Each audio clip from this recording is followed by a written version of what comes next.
Hello, and welcome to Simple Blind Luck. I am Blind Luck, and I'll be your guide dog on our little adventure. Alright, today we're going to go over another installment of Becoming Blind Luck. How I got where I'm at. Now, in the previous episode of Becoming Blind Luck, it was sort of a removal episode where I got, say, the catheter was removed and the feeding port and all that was yanked out, and how much fun that was. Now, if you might recall, I had ranked that as the second most painful thing I can recall from the hospital.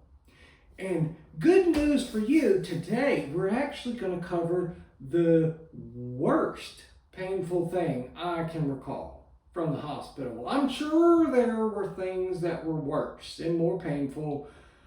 Thankfully, I have no memory of them. But this one I do recall, and it is extremely unpleasant. But it is also the removal process. And during this time, we were going to see about removing the halo that was on my waist.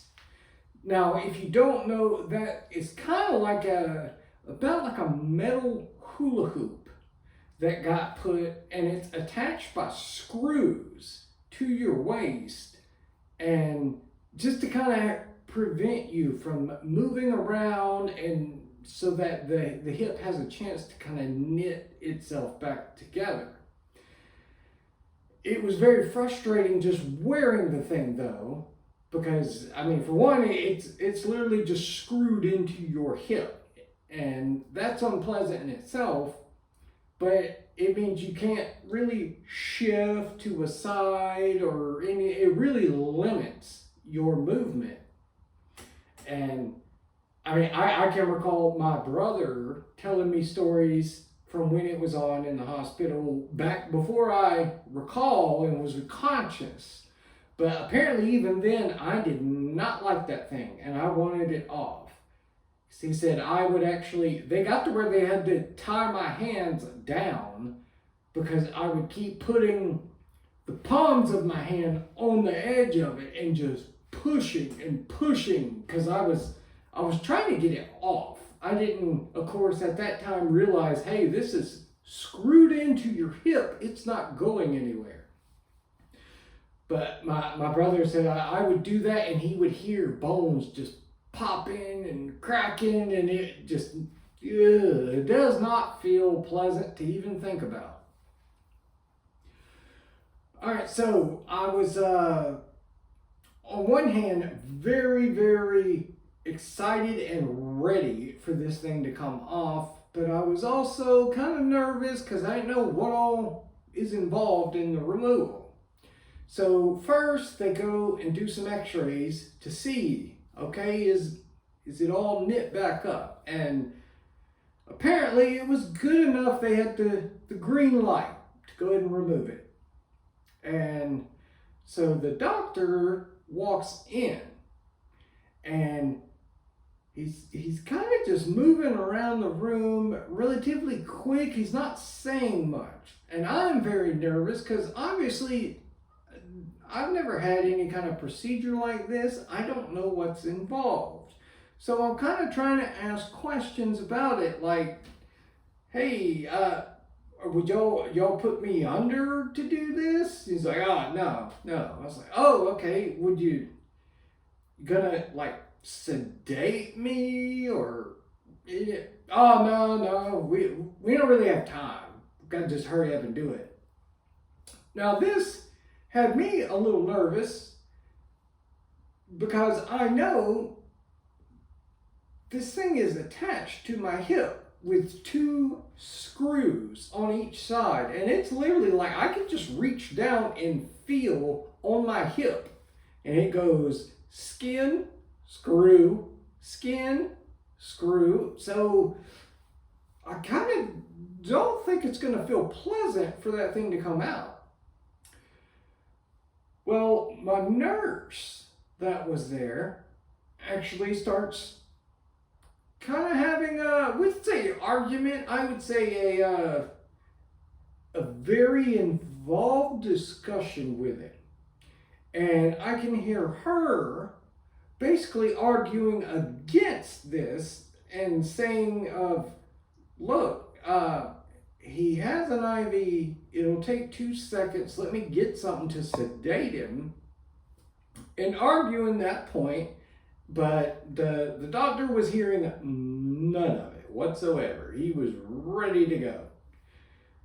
So then the nurse kind of leaves in a hurry, and I'm getting really nervous at this point because I just was witness to two, medical professionals that know way more than I do. I'm kind of deferring to them, but heard them kind of have a disagreement about it, and one seemed to be upset and leave, and now I'm stuck in a room alone with the other one. So it was kind of just an odd scenario. Well, since we don't have time for anything, apparently, he just hops right in, and I hear him testing the battery on his cordless drill, which that'll shoot your blood pressure up a couple 1,000 points, I promise you.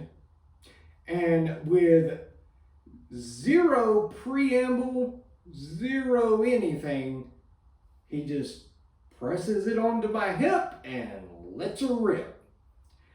And there are not words to adequately convey the pain that exploded from my hip at that point. It was very odd because while on one hand there was extremely intense pain, there was also an extremely intense burning. And all I can imagine is the fact that, it's a screw being backed out by the drill real fast, that the friction it was causing, that was causing the burning. But I would have swore that it was cauterizing the wound as it came out. And I have never felt anything like that before in my life, and I hope to never experience anything close to it again. So he pops that one out, pops the other one out, walks around to the other side, and without hesitation just starts hitting those on that side. And I guess really I should be thankful to him really for two reasons. One, he was, we'll say, very prudent, very quick and efficient. He didn't drag it out. The whole procedure did not take more than probably 15, 20 minutes. He was just, it's like taking the tires off a NASCAR or something. He was just boom, boom, boom, boom. The other thing I guess you could kind of say I should be thankful for is when you feel the drill hit on that screw and back it out, when there was the explosion of pain was so intense that each time it started with each screw, there was actually a big flash of bright light that went through my vision. And I guess I should be thankful because, hey, at least I got to see something for a little bit. But very unpleasant. So he gets it off very quickly and leaves. And I'm guessing the nurse was like waiting in the wings because the second the doctor left the room, my nurse was right back there and she was right at my IV and she was hooking up to it. And the entire time she was hooking up to the IV and getting the medicine going, she was just sitting there muttering. lots of explicitives under her breath. And then she apologized profusely to me, saying that, unfortunately, there are some doctors that when they get in the mood to do something and they get ready, they're doing it and they're not waiting. They don't care if it's 2 minutes, 5 minutes, 10 minutes, heck, 30 seconds. They're not waiting. They're doing it right then and there. But thankfully, she was ready so she could jump in as soon as possible. And she started pumping something in my IV. And I don't know what it was, but it did not take more than 10, 15 seconds.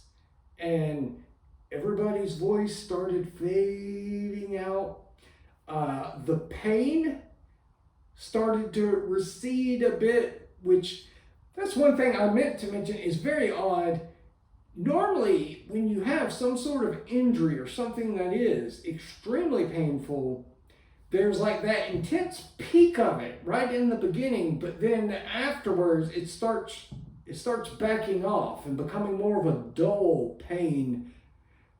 This did not do that. By the time the doctor had gotten done with the right side, my left side where he started, it still hurt just as intensely as it did from the beginning. It was not receding, was not backing off whatsoever. So I was extremely grateful for the nurse and her quick actions. And I don't know what she put in my IV, but voices started fading out very quickly, and then the darkness thankfully just swallowed me whole. So I didn't have to endure much more of that. It was quite the experience. All in all, I was glad to get that halo off because it also meant I was recovering and I was one step closer to getting back to normal, to getting up, trying to walk, all this stuff. At least that's what it appeared to me. I was closer. But we're going to pause here today. I will leave you with on the bright side. And today's is, I'm blind. But on the bright side, I can get away with taking a dog anywhere I want. It doesn't even have to be a guide dog. I mean, who's going to question me? You see the blind guy walking around with a dog, people are just going to assume, that's a guide dog. So I take my puppy anywhere I want to. And with that, I will hear you later.